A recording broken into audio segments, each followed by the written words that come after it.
Hey, so this is going to be a quick video on the group ungroup function. First, I'm just going to group two basic objects. Then I'm going to group two walls. That'll be something that you might find useful for your, excuse my voice, I'm losing my voice a little bit. That might be useful for your treehouse project. And then the third grouping I will do will be a solid object and a whole object, and that'll be a little different for most of us, but we'll go over it.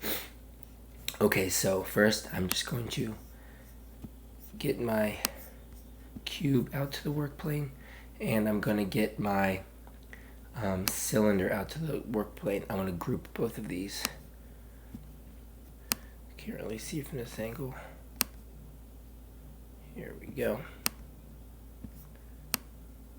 Oof. I want it down. Okay, so I want both of these grouped together just like this. I want to align them just yet because we don't want to worry about that function just yet. So the group symbol or the group tab or icon looks like this. Looks like a little arrow. And I simply click after, so you have to highlight both objects first. So sorry, I didn't say that. Highlight both objects first and then click group. Now it's one object. So when I move it around, it all moves as one. Very cool. Kind of looks like a Lego. Okay, now I'm going over here to all shapes. And I want two brick walls. Okay, perfect. And I want these to be grouped together. So again, this may help you on your treehouse project. So I want it looking like that, but I want it stuck together as one object. So I'm going to highlight both, and I come up here to group. I click there, and now they move as one. Awesome. And if I want them to come apart, I would highlight them both, and this is the ungroup function.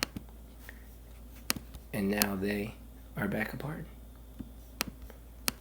Okay, we'll group those together. All right, now this last one is going to be with a solid shape and a hole shape. So I'll show you what I mean by that. So we're going to go with our cube again.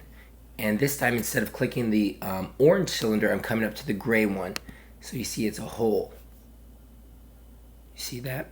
So this is what a hole shape looks like, H-O-L-E, hole. Because it's going to be making holes in your solid objects. So you see the option here, solid and whole. I can make it solid, but I want it to be whole. So I want these to be grouped together because I want to take some part out of the cube here. So I'm going to highlight both of them here, and then I'm going to group them. And now look at my cube. I've taken that cylinder shape out of the cube. Okay, so there are three different ways that you can group right there. Please let me know if you have any questions. More videos to come.